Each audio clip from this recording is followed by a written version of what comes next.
بسم الله الرحمن الرحيم إن الذين كفروا سواء عليهم أأنذرتهم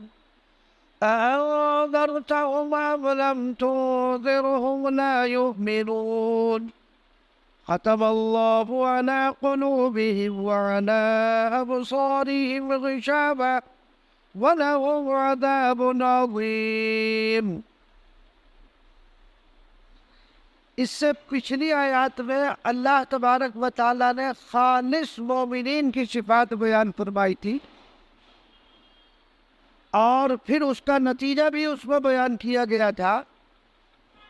جن آیات کی اس وقت تلاوت کی جا رہی ہے، ان آیات میں خالص کافرین کا تذکرہ، اور اس کے بعد جو آیات ہے رکوع سے وہ من الناس من یقول سے وہاں منافقین کا تذکرہ ہے۔ تین گروہوں کا تذکرہ اللہ تعالیٰ نے فرمایا، مومنین، مخلصین کا، کافرین کا، اور پھر منافقین کا۔ اس وقت جن دو آیتوں کی تلاوت کی گئی ہے، ان آیات میں خالص کافروں کا تذکرہ ہے۔ چنانچہ اللہ تبارک و تعالیٰ نے ارشاد فرمایا، بے شک جو لوگ کافر ہو چکے ہیں برابر ہیں ان کے حق میں، خواہ آپ ان کو ڈرائے یا نہ ڈرائے وہ ایمان نہ لاوے۔ پہلی بات یہاں یہ سمجھنے کی ہے کہ کفر کس کو کہتے ہیں۔ ان الذین کفروا، تو لفظ کفر بہت ساری جگہ آئے گا قرآن میں، تو سمجھیے کہ کفر کسے کہتے ہیں۔ کفر کے لغوی معنی آتے ہیں چھپانے کے۔ اصطلاح شریعت میں جن چیزوں پر ایمان لانا فرض ہے ان کا انکار اور تکذیب کرنا، اس کا نام کفر ہے۔ گویا ایمان کی ضد کفر ہے، اور ایمان کا خلاصہ یہ ہے کہ رسول اللہ صلی اللہ علیہ وسلم اللہ تبارک و تعالیٰ کے رسول اور پیغمبر کی حیثیت سے جو کچھ اللہ کی طرف سے لائے اس کا ثبوت قطعی اور یقینی ہے۔ ان سب چیزوں کی دل سے تصدیق کرنا اور ان کو حق سمجھنا۔ اس طرح جو شخص رسول کریم صلی اللہ علیہ وسلم کی ان تعلیمات میں سے جن کا ثبوت قطعی اور یقینی ہے، کسی ایک بات کو حق نہ سمجھے اور اس کی تصدیق نہ کرے تو وہ کافر کہلائے۔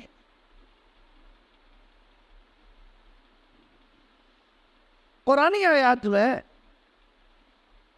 یعنی قرآنی آیات کی روشنی میں علماء نے کفر کی 5 قسمیں بیان کی۔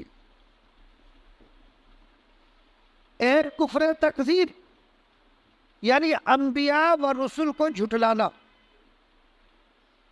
کفر استکبار، تکبر اور غرور کی وجہ سے اللہ اور اس کے رسول کے احکام کو نہ ماننا اور ان کے قبول کرنے سے انکار کرنا۔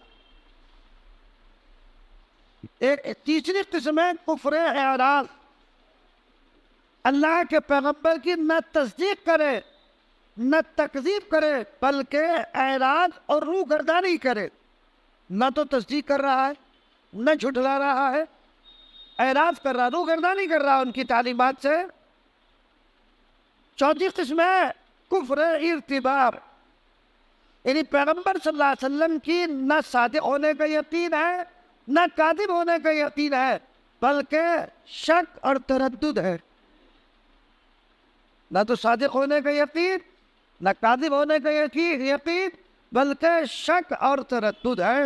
اور 5ویں قسم ہے کفر نفاق، زبان سے اقرار ہے اور قلب سے انکار ہے۔ یہ 5 قسمیں۔ دوسری بات یہاں پر یہ سمجھنے کی ہے کہ جن آیات کی اس وقت تلاوت کی گئی ہے، ان آیات میں مطلب ہر کافر کا بیان نہیں ہے، کیونکہ نبی کریم صلی اللہ علیہ وسلم کی دعوت و تبلیغ پر ہزاروں لاکھوں غیر مسلم ایمان لے آئے، انہوں نے ایمان کو قبول کیا، اب بھی لا رہے ہو، قیامت تک لاتے رہیں گے یہاں، بلکہ یہاں پر وہ خاص قسم کے کافر مراد ہے جن کی نسبت اللہ تبارک و تعالیٰ کو معلوم ہے کہ یہ ایمان لے کر نہیں آئیں گے، یعنی ان کا کفر یقینی اور ان کا انتقال بھی کفر پر ہوگا۔ آیت شریفہ میں وہ کافر بولا، چونکہ اللہ تبارک و تعالیٰ تو علیم الخبیر ہے، اس کو تو سب کچھ معلوم ہے۔ تو جن کے ضمیر ضد اور عناد کی وجہ سے ایسے مردہ دل اور سیاہ ہو چکے ہیں کہ وعظ و نصیحت ان پر کارگر نہیں ہوتا، وعظ و نصیحت کارگر نہیں۔ اس کا مطلب یہ ہوا کہ جب ان کا کفر یقینی تو پھر وہ دعوت بھی نہیں دینی چاہیے، وہ تبلیغ بھی نہیں کرنی چاہیے۔ نہیں، اس کا جواب یہ ہے کہ ظاہر بات ہے نبی کریم صلی اللہ علیہ وسلم کو اللہ نے جو مشن لے کر بھیجا ہے، آپ کا کام دعوت کو پیش کرنا ہے۔ اب یہ تو یقینی طور پر آپ کو معلوم نہیں کہ یہ کفر ہی پر مرے گا، اس کا علم تو اللہ ہی کو ہے نا، اللہ یہ کہ اللہ تبارک و تعالیٰ آپ کو اطلاع دے دے، تو آپ کو تو اپنا کام کیا ہے جاری رکھنا ہے، وہ ایمان لائے یا نہ لائے، لیکن آپ کو آپ کی تبلیغ کی وجہ سے، آپ کا ان کو اسلام پیش کرنے کی وجہ سے آپ کو اجر ملے گا، آپ کا عمل ضائع نہیں جائے گا، رائے گا نہیں جائے گا۔ اس لیے فرمائے گا ان الذین کفروا سواء علیہم اانذرتہم ام لم تنذرہم لا یؤمنون، آپ ان کو ڈرائے یا نہ ڈرائے وہ ایمان لانے والے نہیں۔ تو جب ایمان لانے والے نہیں ہیں تو آپ کو ڈرانا تو مفید نہیں ہوگا ان کو، پھر نہیں، آپ کو جو مشن لے کر کے بھیجا گیا آپ تو اس مشن پہ لگے رہیے، کوئی ایمان لا رہا ہے، کوئی ایمان لے کر کے نہیں آ رہا ہے، اس کا علم اور وہ بات دل میں اتار دینا، یہ اللہ کا کام ہے، آپ کو تبلیغ کا اجر مل جائے گا۔ اس لیے کہ بعض لوگوں نے یہ کہا ہے کہ پھر تو ان کو تبلیغ بھی عمل سے بیکار ہے، جب وہ ایمان لے کر آنے والے نہیں ہیں۔ تو حضرت تھانوی رحمۃ اللہ نے بڑا عمدہ جواب دیا ہے، یہی جو میں نے بتایا آپ کو کہ عبث نہیں ہے، آپ نے جو تبلیغ کی ان کو رسول اللہ صلی اللہ علیہ وسلم کو اس کا اجر مل گیا۔ بھئی عبث اور بیکار تو تب ہو جب کچھ بھی نہ ملے، تو رسول اللہ صلی اللہ علیہ وسلم کو تو ثواب مل گیا، اجر مل گیا، تو لہذا عبث کہاں ہوا؟ عبث تو یہ اس صورت میں ہوگا جب کچھ بھی نہ ملے، آپ کو کوئی فائدہ نہ ہو، یا تو فائدہ ہو رہا ہے، آپ کو اجر مل رہا ہے، ثواب مل رہا ہے، تو عبث نہیں ہے، تو اس کو عبث نہیں کہہ سکتے۔ تو بہرحال وہ ضد کی وجہ سے، عناد کی وجہ سے، یعنی وہ ایسے معاند بنے ہوئے ہیں کہ اس معاندانہ صورت انہوں نے ایسی اختیار کر رکھی ہے کہ وہ ایمان لے کر کے نہیں آ رہے ہیں۔ اچھا، یہی وجہ ہے آگے جو اس پر سزا مرتب ہو رہی ہے، ختم اللہ علی قلوبہم وعلی سمعہم وعلی ابصارہم غشاوہ ولہم عذاب عظیم، بند لگا دیا ہے، مہر لگا دی ہے اللہ نے ان کے دلوں پر، ان کے کانوں پر، ان کی آنکھوں پر، پردہ ہے۔ دیکھو یہاں کئی چیزیں سمجھنے کی ہیں۔ ختم اللہ علی قلوبہم، قلوب قلب کی جمع، دل کے معنی بات ہے، وعلی سمعہم، سمع کان کو کہتے ہیں، اللہ نے مہر لگا دی ہے دل پر اور کان پر، اور فرمایا وعلی ابصارہم غشاوہ، اور آنکھوں پر پردہ۔ تو جب قلب کا تذکرہ آیا تو وہاں ختم کا تذکرہ، دل پر مہر، کان پر مہر اور آنکھوں پر کیا کہا؟ پردہ ڈال دیا، تو یہاں بھی مہر لگ جاتے ہیں۔ کان چاروں طرف کی آواز کو کیچ کرتا ہے نا، آپ دیکھ چاہے ادھر رہے ہو، آواز پیچھے سے آ رہی ہے سنتا، تو کان چاروں طرف کی آوازوں کو سنتا ہے، سنتا کہ نہیں سنتا؟ دل میں خطرات ہر طرف سے آتے ہیں، یا مہر لگتے، اور آنکھوں پر پردہ ڈال دیا، اس لیے کہ آنکھ چاروں طرف نہیں دیکھتی ہے، آنکھ اگر سامنے دیکھ رہی ہے تو سامنے دیکھ رہی، پیچھے دائیں بائیں نہیں. آپ نے ادھر نظر گھمائی تو ادھر دیکھ رہی ہے، ادھر کا نہیں نظر آ رہا ہے. تو جب پردہ پڑ گیا تو دکھنا ختم ہو گیا. کانوں پر اور دلوں پر تو مہر لگاتی، اس لیے کہ وہ چاروں طرف کی آواز کا احساس کرتے ہیں، اس کو کیچ کرتے ہیں. آنکھ جدھر دیکھ رہی ہے بس ادھر دیکھتی ہے، اس کی علامت سمت میں نہیں دیکھتی، تو اس پر پردہ ڈال دیا ہے. اب یہاں پر ایک سوال پیدا ہو سکتا ہے ذہن میں کہ جب ان کے دلوں پر مہر لگا دی، کان پر بھی مہر لگا دی، آنکھوں پر پردہ ڈال دیا، تو پھر ان کو عذاب کیوں دیا جائے گا؟ کیونکہ ایمان نہیں لائے گا. وہ اللہ خود فرما رہے لا یؤمنون کہ آپ ڈرائیں نہ ڈرائیں وہ ایمان لے کر نہیں آئیں گے، اس لیے کہ ان کے دل پر بھی مہر لگ گئی، کان پر بھی اور آنکھوں پر پردہ ہے، تو پھر ان کو سزا کیسی ہوگی؟ اس کا جواب یہ ہے کہ مہر جو لگی ہے اس کا سبب کیا ہے؟ مہر جو لگی ہے اس کا سبب کیا ہے؟ اس کا سبب ان کی خود اپنی بدعملی ہو. یعنی یہ بدعملی میں اس حد درجے آگے پہنچ گئے کہ اس بدعملی کے نتیجے میں گویا کہ مہر لگی، ایسا ہو گیا گویا کہ مہر لگی. یعنی کوئی وعظ اور نصیحت ان پر کارگر نہیں ہوگا، انہوں نے اس درجے بدعملی میں آگے بڑھ گئے، اس لیے اس پر ان کو سزا دی جائے. دیکھو اگر کہ اللہ تبارک و تعالیٰ نے ان کو پیدا کیا، اگر اللہ تبارک و تعالیٰ سزا ہی دینا مقصود ہوتا تو پیدا کیوں کرتے؟ کہ اللہ ان کے ساتھ ظلم کر رہا ہے، جب وہ ایمان لے کر نہیں آئیں گے مہر بھی لگ گئی ہے پھر سزا دی جائے گی، تو یہ تو ظلم ہو گیا. اگر یہ ظلم کی بات ہوتی، پیدا اللہ نے کیا، کان اللہ نے دیے، ناک اللہ نے دی، آنکھ اللہ کی دی ہوئی نعمت، ساری چیزیں اللہ کی دی ہوئی نعمت ہے. اللہ تبارک و تعالیٰ نے اپنا شعور دیا، احساس دیا، صحیح راہ بھی بتا دی، غلط راستہ کیا ہے، صحیح راستہ کیا ہے، اور رہنمائی کے لیے انبیاء علیہ الصلوۃ والسلام کو بھیج دیا. اس کے باوجود آدمی ایمان لے کر نہیں آئے اور اس عقل کا استعمال نہ کرے، اس شعور کا استعمال نہ کرے، اور اللہ نے اپنی قدرت پر کتنے دلائل اس پورے عالم کے اندر بکھیر دیے، اور خود اس کے وجود میں اللہ تبارک و تعالیٰ کی وحدانیت، اس کی قدرت اور اس کے خالق اور مالک ہونے کی نشانیاں خود اس کے بدن میں موجود ہے، پھر بھی وہ ایمان لے کر نہ آئے، پھر تو سزا ملے گی. بھائی اللہ نے راستہ بھی بتا دیا، اور پھر اس کے ساتھ ساتھ یہ کیا، تمہیں اللہ نے پیغمبر بھیجا، ایک انسان بھیجا تمہاری رہنمائی کے لیے، اور پھر اس کو کتاب ہدایت بھی دے کر بھیجا تمہاری رہنمائی کے لیے. پھر تم بھی یہ بیان لے کر اس کی باتوں پر عمل نہیں کر رہے. تمہیں اللہ نے جو آنکھ دیتی صحیح اور غلط راستہ دیکھنے کے لیے، جو کان دیے تھے صحیح اور غلط بات کو سننے کے لیے، جو تمہیں عقل اور شعور دیا تھا غلط اور صحیح میں فیصلہ کرنے کے لیے، لیکن تم نے اس کو استعمال نہ کیا، تو گرفت ہوگی. یہ ظلم نہیں ہے؟ وہی جب ساری چیزیں اللہ نے دی، سب کچھ بتا دیا، اور پھر ان صلاحیتوں کو آپ استعمال نہیں کر رہے ہیں، تو پھر اللہ کی طرف سے گرفت نہیں ہوگی، پھر تو گرفت ہوگی.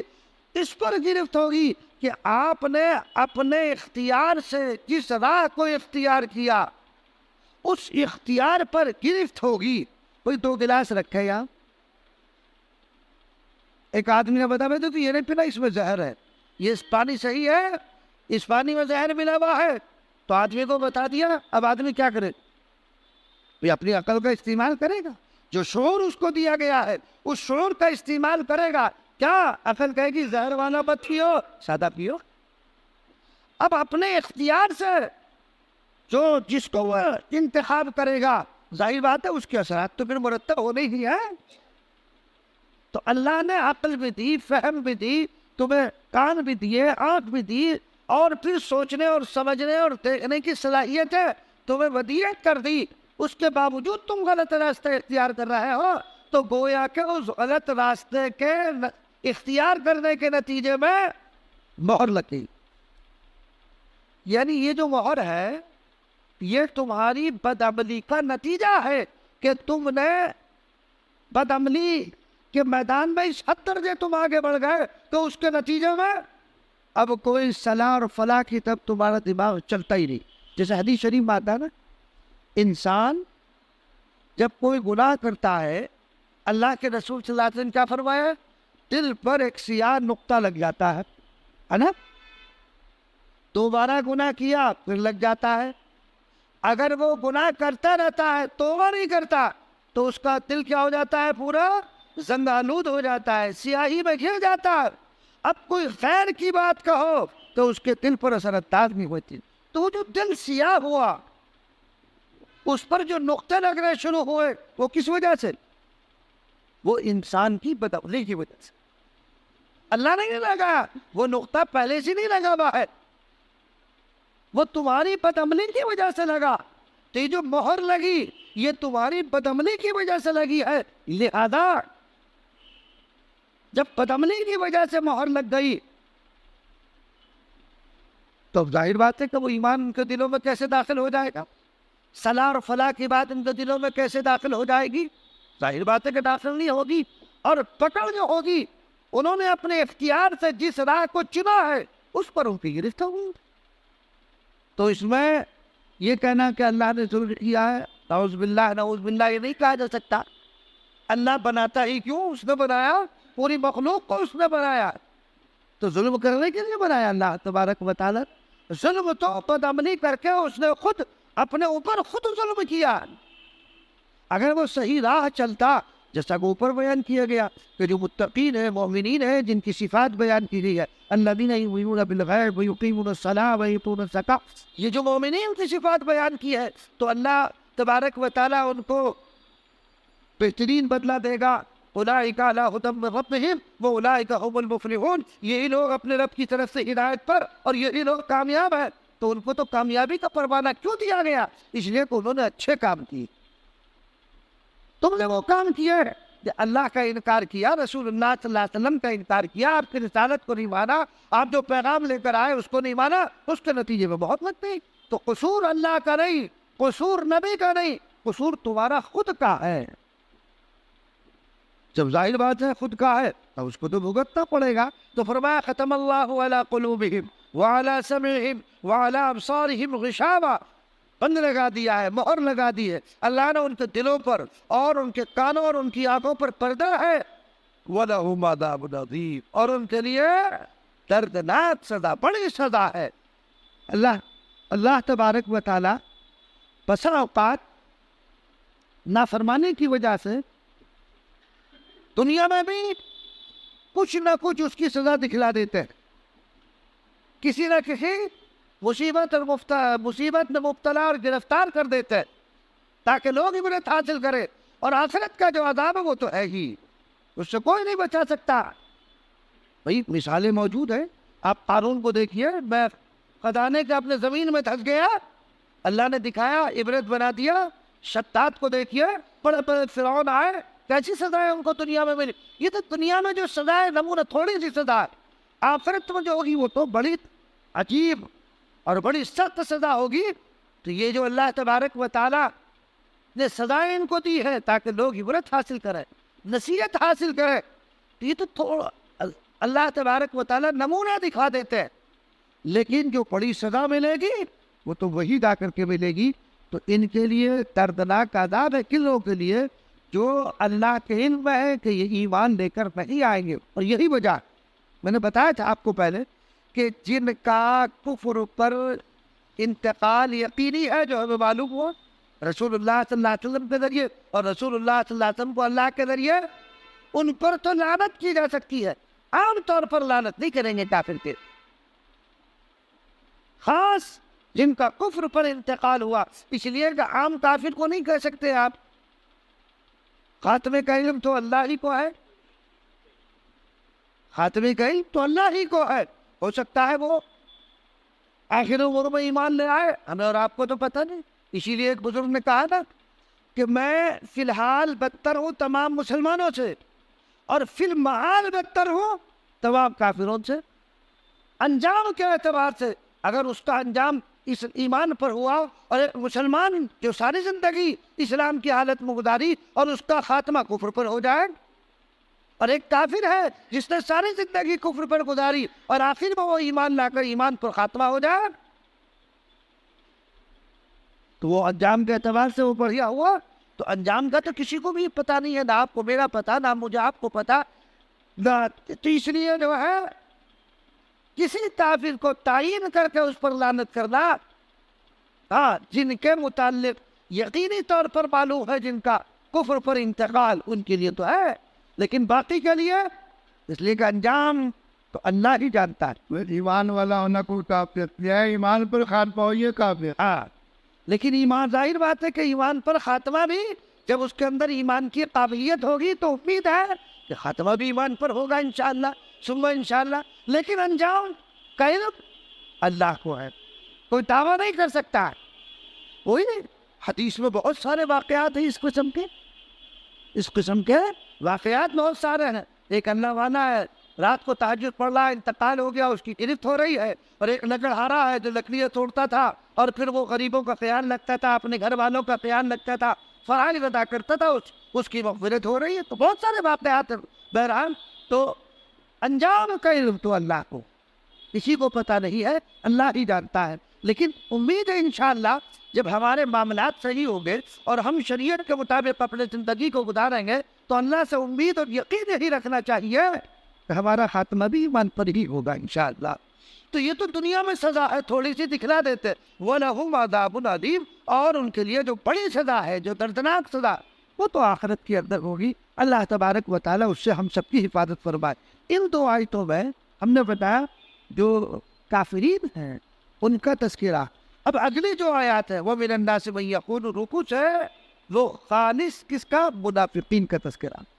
وہ دور تک چلا گیا، تو وہ زبان سے، ہم نے ابھی کس کو کہا؟ ایک کفر نفاق ہے کہ زبان سے تو ایمان ظاہر کرے اور دل سے انکار کرے، وہ کفر نفاق، سمجھ گئے؟ وہ اگلی آیات میں انشاءاللہ اللہ تبارک و تعالی ہم سب کو قرآنی تعلیمات پر عمل کرنے کی توفیق عنایت فرمائے۔ دو باتیں بیان کرنی، ایک یہ تو آپ کے علم ہی ہوگا، مولانا شاہد صاحب جو فضائل علوم کے امیر عام تھے، ان کا انتقال ہو گیا، تو ان کے لیے دعائیں مغفرت کریں۔ بہرحال ایک عالم کا دنیا سے رخصت ہو جانا اور یہ بڑا خلا ہے، سب کو دنیا سے جانا ہے، کوئی اس دنیا میں رہنے کے لیے نہیں آیا۔ سب سے زیادہ بافیض شخصیت رسول اللہ صلی اللہ علیہ وسلم، آپ سے زیادہ بافیض شخصیت تو کسی کی نہیں ہو سکتی ہے، لیکن ایک وقت متعین جو لے کر کے آپ اللہ کی طرف سے آئے تھے وہ پورا کیا اور اللہ کی طرف آپ بھی چلے گئے۔ تو جب انبیاء نہ رہے تو آپ اور ہم کون ہیں جو اس دنیا میں باقی رہیں گے؟ ہمیں بھی اور آپ کو بھی یقین جانا ہے، موت ایک ایسی حقیقت ہے جس سے کسی نے آج تک انکار نہیں کیا۔ بڑے سے بڑے دہریہ خدا کا انکار کر دیا، رسول کا انکار کر دیا ہے نا، لیکن موت کا انکار آج تک کسی نے نہیں کیا۔ کیوں؟ اس لیے کہ وہ اپنی آنکھوں سے دیکھ رہا ہے کہ جو آدمی تھوڑی دیر پہلے چل رہا تھا، اپنے ہاتھ سے کھا رہا تھا، پی رہا تھا، نہا رہا تھا، سب کچھ کام کر رہا تھا، کیا ہوا؟ ہاتھوں کی حرکت بند ہو گئی، زبان کی حرکت بند ہو گئی، پیروں سے چلنا بند ہو گیا، ساکت سامت بالکل ایک مجسمے کی شکل میں پڑا ہوا ہے، تو اپنی آنکھوں سے مشاہدہ کر رہا ہے۔ اس لیے سب کو جانا ہے، دنیا سب کو چھوڑنی ہے۔ اللہ تبارک و تعالی ہم سب کا خاتمہ ایمان پر فرمائے۔ تو مولانا کا بھی اللہ تبارک و تعالی اعلی علین میں ان کو جگہ عطا فرمائے، اور ان کے متعلقین گھر والوں کو، دوست و احباب کو صبر جمیل عطا فرمائے۔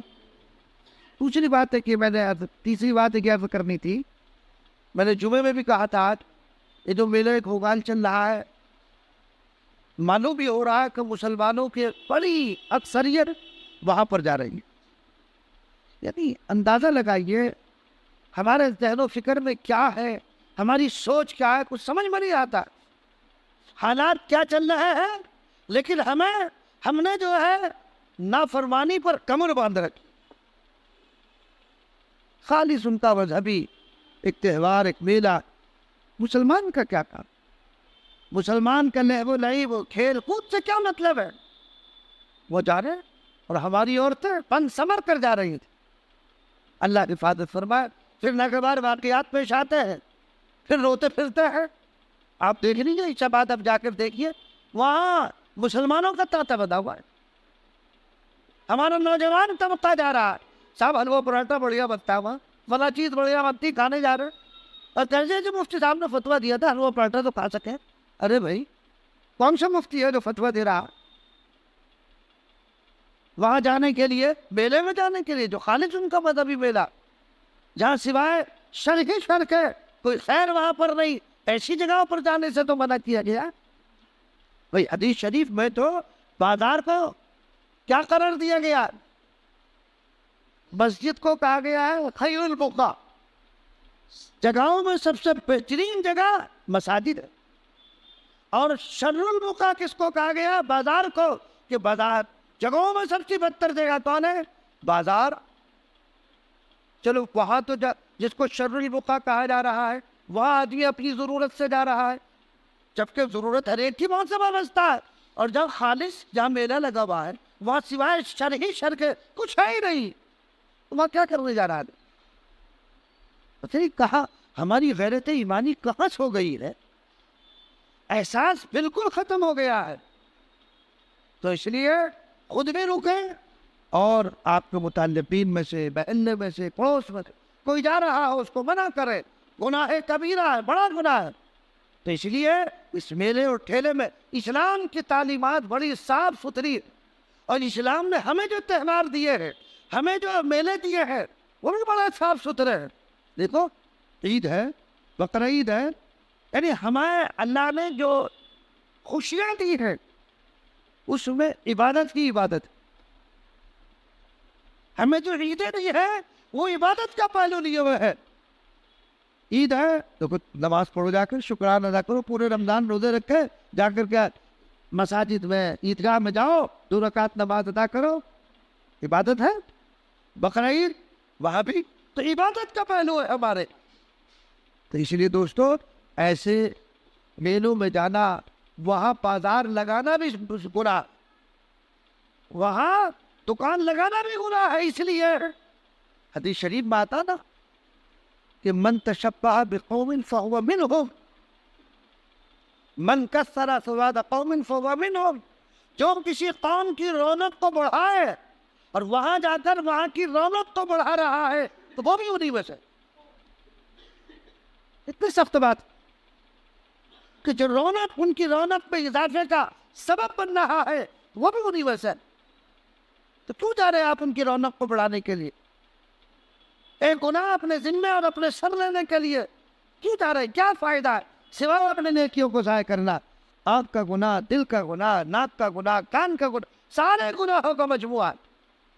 کچھ ظاہر بات ہے کہ وہاں جائے گا، عورتیں بھی ہیں، لڑکیاں بھی ہیں، دیکھے گا ہوتا ہے سب کچھ وہاں.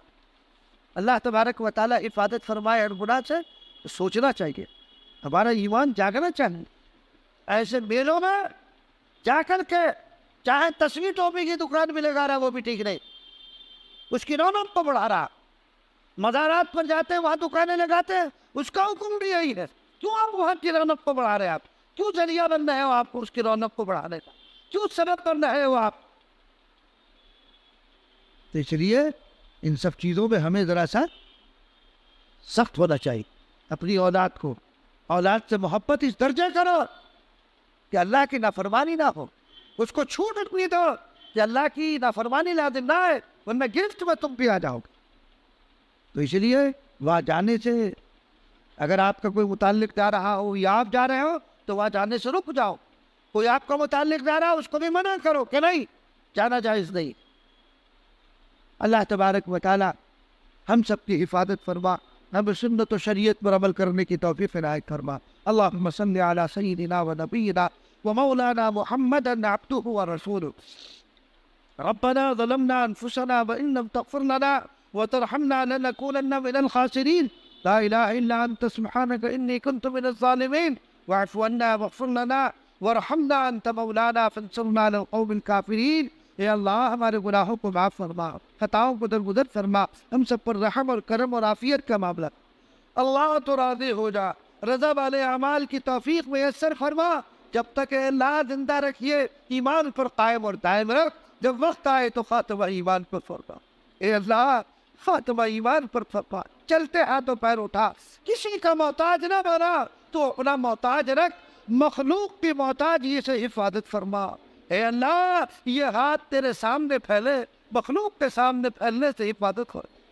اے اللہ ہماری تمام جائز ضرورتوں کو آپ ہی پورا فرمائے، جو بیمار ہیں ان کو شفا عطا فرما۔ اے اللہ آج کل چکن گنیا بخار کی کیفیت چل رہی ہے، ایک وبا کی شکل ہے، ہاسپٹلوں میں جگہ تک نہیں ہے۔ اے اللہ جو بیمار ہیں ان کو شفا عطا فرما، اور جو محفوظ ہیں ان کی حفاظت فرما، جو دنیا سے جا چکے ہیں اے اللہ ان کی قبروں کو نور سے منور فرما، مولانا شاہد صاحب کی قبر کو نور سے منور فرما، جوار رحمت میں جگہ عطا فرما، ان کے گھر والوں کو متعلقین کو صبر جمیل عطا فرما۔ اے اللہ اسلام اور مسلمانوں کی حفاظت فرما۔ اے اللہ اسلام کے خلاف جو سازشیں کی جا رہی ہے ان سازشوں کو ناکام فرما، اسلام کا بول بالا فرما، اسلام پر عمل کرنے، اسلام کی تعلیمات پر ہم سب کو عمل پیرا ہونے کی توفیق عنایت فرما، ہر قسم کی خیر سے مالا مال فرما، پورے عالم کی حفاظت فرما، ہمارے ملک کی حفاظت فرما، آنے والے فتنوں سے اے اللہ حفاظت فرما، ظالموں کے ظلم سے محفوظ فرما۔ الہ العالمین ہم میں آپس میں اتحاد اور اتفاق پیدا فرما، نہ اتفاق سے ہماری حفاظت فرما، اور ان دعاؤں کو محض اپنے فضل و کرم سے قبول فرما۔ وصلی اللہ تعالی علی خیر خلق محمد وعلی آلہ اصحابہ اجمعین برحمتک یا